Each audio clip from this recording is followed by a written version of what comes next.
on va reprendre l'autre truc. Après avoir vu ces unités-là, on va passer à la... Donc, on était avant sur la chambre extremis. Ensuite, on a... Ça, c'était la chambre, ce qu'on appelle les chambres d'assaut. Hein. Les chambres d'assaut, ce sont les paladins, pardon. Ce sont les paladins, les libérators et les judicators. C'est ce qu'on appelle la chambre d'assaut. Ensuite, maintenant, on vient avec la chambre des vanguards. La chambre des vanguards, ce sont d'abord nos deux unités de Vanguard Raptor. Alors, les Vanguard Raptor. Où est-ce qu'ils sont? Ils sont là, nos deux Vanguard Raptor. On a les arbalètes Hurricane et les arbalètes Long Strike que vous pouvez aujourd'hui avoir dans cette super... dans ce super truc qui est... bon, bah là, voilà. Ah non! Non, vous pouvez pas l'avoir dedans. Qu'est-ce que j'ai fermé? Ah, j'ai fermé une des arbalètes. Bon. J'étais sûr que vous pouviez l'avoir dans une de ces trucs. Eh ben non, je me trompe. Autant pour moi. La seule boîte d'armée qui vous permettait de les avoir sans les acheter individuellement, sans les acheter, c'était dans une boîte qui n'existe plus, qui est une boîte qui s'appelait Hammer Hall, qui était la boîte qui a vu la sortie de Niv Black Talion, qui était opposée au chaos. Et d'ailleurs, ce chaos, c'était, je vous le dis tout de suite, c'était Nurgle, et ça a vu l'arrivée d'un héros très particulier chez Nurgle. Je ne sais pas si c'est un bon héros ou pas, parce que c'est bien une armée qui, pour l'instant, je ne m'y suis pas intéressé, il va falloir que je le fasse. C'est lui, qui est une figurine que je trouve trop stylée, qui est trop fun. La figurine est trop fun, mais voilà, c'était Niv Black Talion contre lui. Voilà. Repartons sur nos fameux Stormcast, parce qu'on a, ça fait déjà 1h30 que je parle, donc ne perdons pas de temps, et j'ai vraiment la gorge sèche. J'avais prévu une petite bière pour m'accompagner à la discussion, et comme je parle, je prends pas le temps de m'arrêter. Alors on va commencer par les plus populaires. Les plus populaires, ce sont les 3 snipers. Les Stormcast avec Arbalète Long Strike. Alors on va commencer tout de suite par donner leur coup en points. Je crois qu'ils n'ont pas spécialement beaucoup baissé, eux. Alors,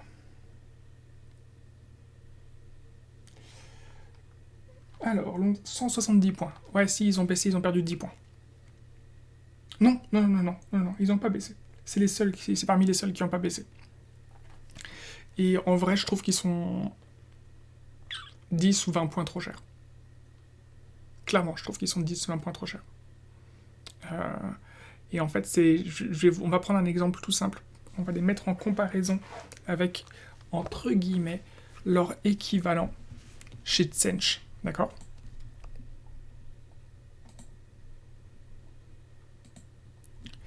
Leur équivalent chez Tsench, c'est eux, les Tzaangor Skyfire. Et en fait, pour moi, ils ne tiennent pas la comparaison. Alors vous allez me dire, les Tzaangor Skyfire, ils valent 200 points.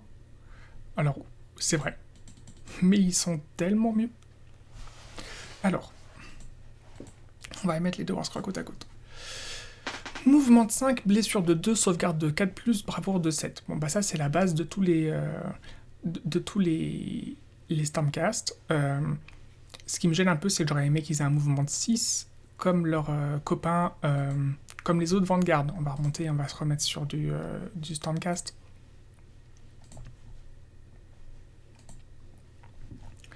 Les autres Vanguard qui sont donc les Hunters, qui sont une unité que j'aime beaucoup. Les Hunters, eux, ils ont un mouvement de 6. On va les voir juste après. Voilà, ils ont un mouvement de 6. J'aurais aimé que tous nos Vanguard à pied aient ce mouvement de 6. Bon bah, ils n'ont pas ce mouvement de 6, un mouvement de 5. Ils ont une portée de 24. Ils ont une attaque par tête, donc ça fait 3 figurines, 3 tirs. 2+, 3+, perforation de 2 dégâts. C'est pas mal, c'est bien. Hein. Et ils ont donc le prime, qu'est-ce qu'il a? Il a cette ligne d'attaque. C'est ça son bonus au prime. Enfin, Si jet de touche non modifié pour une attaque effectuée avec une arbalète, long strike donne 6, cette attaque inflige 2 blessures mortelles, et on arrête la séance d'attaque. Voilà, ici on fait un 6, et ben on fait 2 blessures mortelles, et voilà. Appel de la chasse. Si une unité ennemie finit un mouvement de charge à 1 ou moins de l'unité amie qui inclut un Raptor Prime, jetez un dé pour chaque figurine de l'unité du Raptor Prime. Pour chaque jet de 6, l'unité qui charge subit 2 blessures mortelles. C'est pas fou. C'est pas fou, en vrai. C'est pas extra. C'est pas extra parce que, bon, c'est clair que toute unité qui finit un mouvement de charge, enfin, ils se font rentrer dedans, ils survivent pas. Ils passent pas la phase de corps à corps, ils se font exploser. Hein, d'accord. Et puis, au corps à corps, ils vont rien faire. Les becs et griffes du truc du Raptor Prime, c'est nul. Voilà, c'est nul, c'est uniquement une unité de tir. Il est hors de question, d'une manière ou d'une autre, que cette unité se fasse charger. Vous ne pouvez pas laisser cette unité se faire charger. S'ils se font charger, ils se font atomiser. D'accord. Leur petite règle, c'est ajouter 6 à la caractéristique de portée des arbalètes long track de cette unité si elle ne s'est pas déplacée à la phase de mouvement. Bon, voilà, vous passez de 24 à 30, c'est vachement bien. L'intérêt, c'est que cette unité, vous la téléportez, vous faites ce que vous voulez, mais elle ne se déplace pas. Mais après, même si elle s'est déplacée, une portée de 24, en général, vous pouvez atteindre à peu près n'importe quoi. Donc voilà, on a une unité ici qui fait 3 tirs. 3 tirs, et qui a un petit potentiel pour faire 2 blessures mortelles. Maintenant, allons voir ces fameux Skyfire. Alors, la différence, c'est que déjà, ils ont un mouvement de 16 et pas un mouvement de 5, et que des points de vie, ils en ont 4 et pas 2. Donc ils sont déjà un peu plus tanky. Oui, ils n'ont pas une sauvegarde de 4+, ils ont une sauvegarde de 5+, mais on s'en fout. Ils ont quand même 2 points. Voilà, les 2 points de vie font la différence. La grosse différence, c'est que eux ils touchent sur du 4+, les autres sur du 2+, et ça fait une énorme différence. Je suis tout à fait d'accord. Après, l'autre truc. Bon bah, notre champion ici, il lui touche sur du 3+, et pas sur du 4+. L'autre intérêt, c'est que on a donc cette unité, bien sûr, elle ne se déplace jamais seule, elle est systématiquement accompagnée par un chaman Tsangor. Le chaman Tsangor leur améliore les chances pour toucher, et pour blesser peut-être même, je sais plus, ou que toucher, bref, quoi qu'il en soit, en fait, ils sont pas sur le 4+, ils sont sur le 3+, et puis le champion est sur le 2+, et enfin, ils ont, bah, si vous faites un 6, ils infligent des 3 blessures mortelles, et pas 2. Et puis après, ils ont là toutes leurs capacités au corps à corps qui sont 1000 fois plus puissantes que la faible capacité au corps à corps. Donc là, vous allez me dire, oui, mais ils sont à 200 points. Oui, mais eux, ils sont à 170. Et clairement, pour 30 points d'écart, ils sont peu résistants et incapables au corps à corps. Donc, pour moi, clairement, en fait, alors qu'en plus, ils tirent mieux. Donc déjà, moi je n'arrête pas de le dire, mais je trouve que les Tsangor à 200 points, ils sont trop chers. Pour moi, c'est une unité qui devrait redescendre à 180 points, si ce n'est même 160. Et donc, si je considère que les Tsangor Skyfire, ils sont à 160 points trop chers, et ben, je trouve que eux, à 170 points, ils sont vraiment trop chers. Je pense qu'ils devraient être à au moins 150, si ce n'est même 140. Voilà. Donc ça, c'est mon opinion sur cette unité. À 170 points, elle est trop chère. Elle est quand même beaucoup jouée, parce qu'il y a les bataillons qui sont très très efficaces avec elle. Et puis surtout parce que pour pouvoir la défendre, on peut utiliser les fameux Aether Wing, qui sont une bonne unité de les petits piafs qui peuvent essayer de les protéger. Et c'est... Bon, il y a d'autres options pour essayer de les protéger, parce que comme je vous ai dit, il est hors de question qu'ils se fassent charger. S'ils sont chargés, ils se font atomiser. Voilà. Attendez. Je vais juste vérifier. Ah, on n'avait plus de musique. On n'avait plus de musique depuis longtemps. En plus, ce morceau-là, il est pas super. Voilà, passons à la suite. Ensuite, poursuivons. Ça, on va le fermer. Voilà, je vous l'ai dit. Après, c'est des figurines qui sont sympas. Ils sont sur... alors, je comprends pas trop pourquoi eux, ils sont sur des socles donc, de cavalerie légère. Et lui, il est sur un socle de 40 mm. C'est un peu con. Pardon, je le dis, je trouve ça un peu con. Il faut que toutes les figurines de l'unité soient sur le même socle, c'est pas de l'artillerie.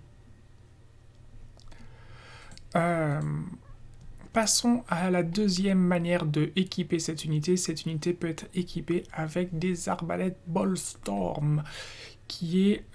non, Hurricane. Arbalète Ballstorm, c'est les trucs qu'on veut pas jouer chez les Judicators. Donc, Hurricane. Moi, personnellement, je les joue comme ça. Je les joue comme ça parce que la portée de 18 me convient bien. Je les joue comme ça parce que tout simplement, même s'ils ont du 4+, pour toucher et pour blesser, et pas de pénétration d'armure, et qui font qu'un point de dégâts, et bien en fait nos trois bonhommes, et ben en fait donc là ça fait déjà ça fait 18 tirs.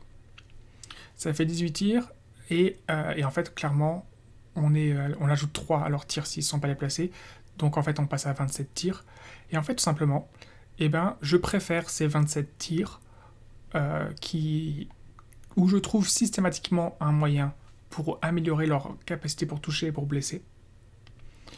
Et je préfère ces 27 tirs aux 3 tirs de l'autre unité, qui est aussi très efficace. C'est juste qu'en fait, je les utilise pas, ils ne sont pas utilisés pour la même chose. Les autres, les snipers, ils sont utilisés pour tomber un héros à 5 points de vie.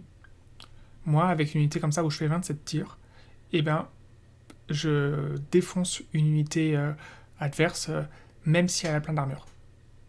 Parce que en fait, je la sature tellement d'attaques que elle tombe. Et en plus, ils coûtent moins cher.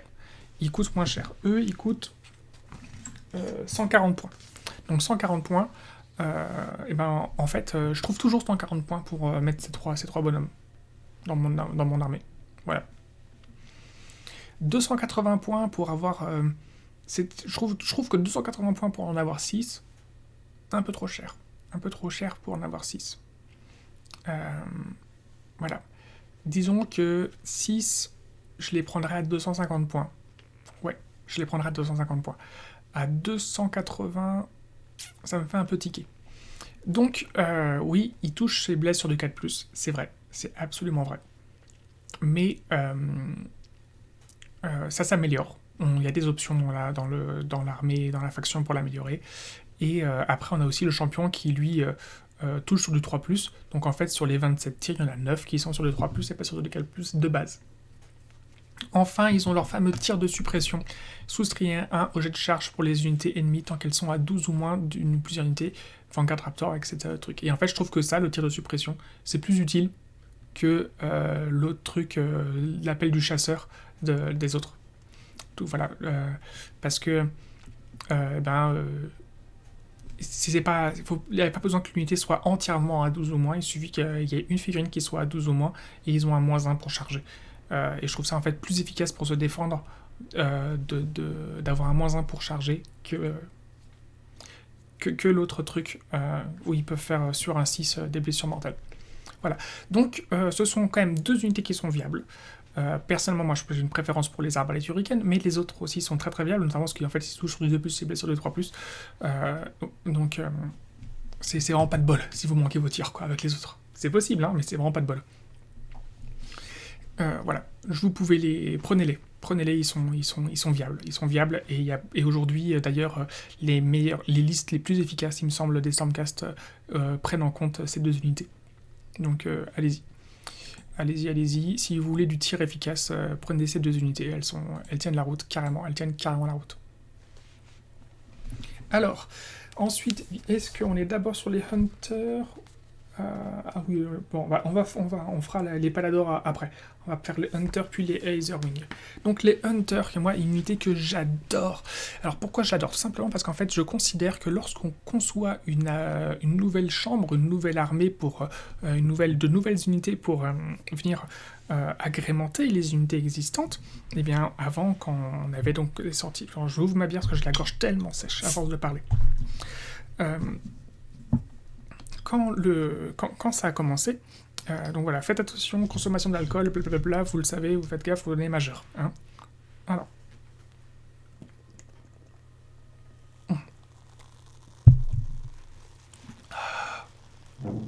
Ok, poursuivons. Donc je vous disais, moi j'aime bien cette unité pour une raison de base, toute simple.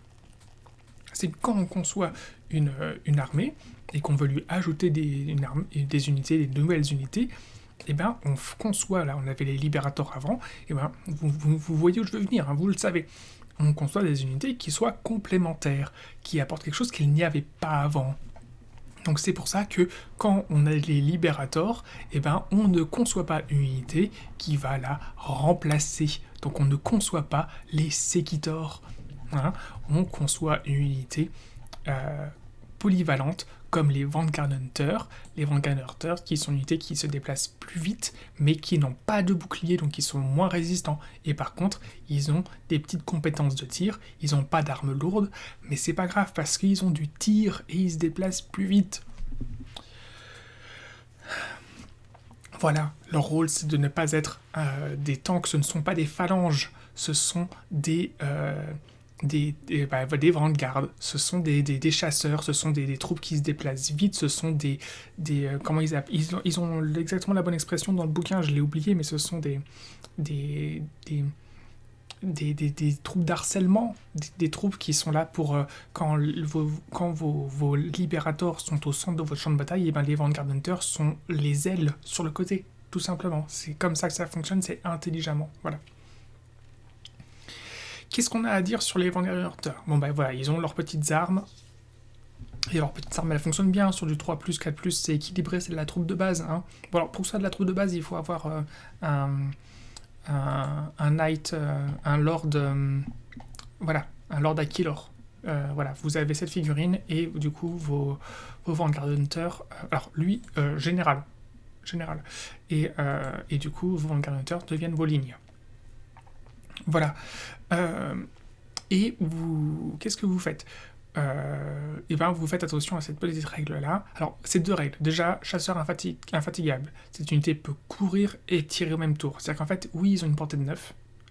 Et pourquoi je me plains pas d'une portée de 9 alors que je me plains d'une portée de 12? C'est ils ont un mouvement de 6 et ils courent et ils tirent.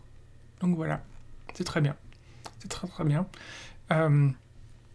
Si vous placez une unité qui inclut une ou plusieurs figurines avec boussole astrale dans le royaume céleste, donc c'est-à-dire qu'en fait lorsqu'on place, on est au moment du placement des figurines, des unités au tout début de la partie, c'est en fait placer dans le royaume céleste, c'est pour se faire préparer à faire ce qu'on appelle une frappe en profondeur. Et bien grâce au trait de bataille de la boussole astrale, au moment de placer la première fois dans le champ de bataille cette figurine, au lieu de la placer à plus de 9 pouces de toute unité ennemie, vous pouvez la placer entièrement à 6 ou moins d'un bord de champ de bataille et à plus de 7 de l'ennemi. Donc voilà, donc en fait vous pouvez la mettre vous pouvez gagner 2 pouces sur la distance par rapport à l'ennemi et en étant à 6 ou moins du bord de champ de bataille. Et ça c'est bien parce qu'en fait très souvent, pour éviter les frappes en profondeur, votre adversaire, il va compter ses 9 pouces pour pas se prendre une charge par derrière. Et bien, il va compter ses 9 pouces par rapport à son bord de table. Et bien, c'est pas grave, vous pourrez toujours mettre cette unité. Parce qu'en fait, il va compter ses 9 pouces. Et puis, vous avez votre socle qui fait un petit peu moins de 2 pouces, de 40 mm. On a dit tout à l'heure que 2 pouces, c'était 5 cm. Donc là, vous avez vos socles de 4 mm. Donc vous pouvez mettre vos 5 figurines derrière et être à 7 pouces de l'adversaire, pile, et pouvoir justement lui faire regretter que vous ayez joué, que vous ne pas avoir pris en compte que vous aviez des chasseurs avec cette fameuse boussole astrale. Voilà, donc ça c'est très très bien. C'est notamment l'un des intérêts stratégiques de cette unité, c'est de pouvoir apparaître derrière l'ennemi au début de la partie, alors qu'il croyait s'être protégé de cette fameuse charge, que ce soit une charge ou du tir ou ce que vous voulez, de cette apparition derrière lui. Voilà, donc c'est pour ça, les Vanguard Hunters, c'est une unité que j'aime beaucoup parce que je trouve qu'elle est intelligemment bien pensée. Il coûte 110 points. Il me semble, je vérifie, on va vérifier. On va vérifier, ils sont à 100 points ou 110? Alors, ils sont à 100 points, ils ont perdu 10 points. Ils ont perdu 10 points, en plus avant ils étaient à 110, maintenant ils sont à 100. Il faut jouer du Vanguard Hunter. Moi c'est une unité que j'adore, je les joue.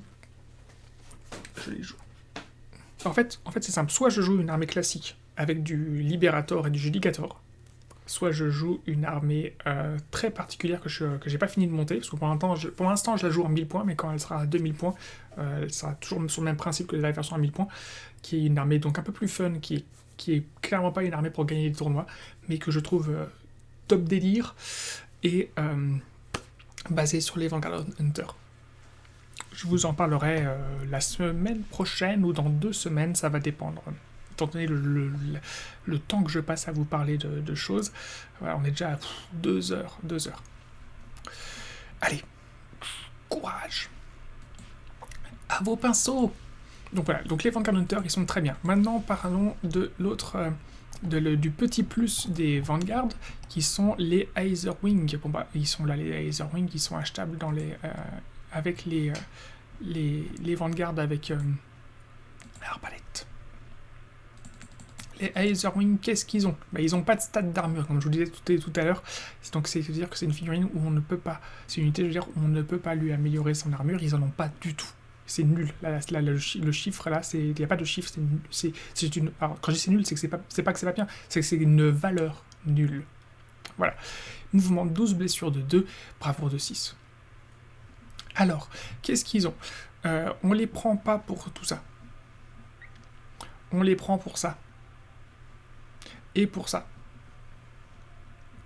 Cette unité peut se replier et charger au même tour.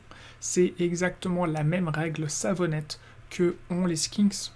Ce qui a fait que les Skinks ont été pendant très longtemps l'une des meilleures unités du jeu, et que maintenant, en fait, cette fameuse règle, ils ne l'ont que si dans un certain bataillon ou type d'armée, hein, dans une certaine chambre d'armée, eh bien, dans un clan, hein, on va dire un clan, et ben, avant ils l'avaient nativement sur leur War Scroll, maintenant c'est plus le cas, et ben eux les Aetherwing ils l'ont sur leur War Scroll. Je vais être honnête avec vous, je ne sais pas exactement comment bien le jouer, ce truc-là, pour en faire une unité savonnette. Et c'est pour ça d'ailleurs qu'en fait les Skinks, eh bien c'est pas apparu à tout le monde que c'était une des meilleures unités tank du jeu. Parce qu'en fait, c'est pas évident de base de se dire, attends, replier, charger, mais ça m'empêche pas de me faire taper, de me replier, de me charger. Mais en fait, tout est dans le mouvement. Bref, il faudrait, je pense, trouver une vidéo explicative où on met en scène la situation pour bien le comprendre, mais si vous savez, ou si vous avez, ou testez-le, en tout cas, ça en fait une des meilleures unités de tank du jeu grâce à ça. Et ensuite, il y a l'aptitude gardien vigilant, qui est faite en fait pour aller concomitamment avec nos fameux Vanguard, qu'ils soient avec arbalète longue ou courte. Et du coup, au début de la phase de charge de votre adversaire, si cette unité est entièrement à 18 ou moins d'unités de Vanguard Raptor ami, cette unité peut se déplacer jusqu'à 2d6. Elle doit finir ce mouvement en étant entièrement à 18 ou moins de l'unité en question. Donc en fait, en gros, on les garde toujours dans un rayon de 18 pouces de nos unités de Vanguard, et si jamais il y a un risque que ces unités se fassent rattraper et charger au corps à corps, je vous ai dit juste avant que c'est des unités qui, si elles se font rentrer dedans, elles se font atomiser, et ben les Aetherwing sont là pour faire le sac de sable et les protéger, et surtout qu'elles ne se fassent pas charger. Voilà leur rôle, assez petit piaf. Sachant qu'il coûte pas trop cher, je crois qu'il coûte... Alors quand je dis qu'il coûte pas trop cher, c'est en points, je crois qu'il coûte que 40 points. 40 points les 3 piafs. Ah bah, Aetherwing, c'est avec un A.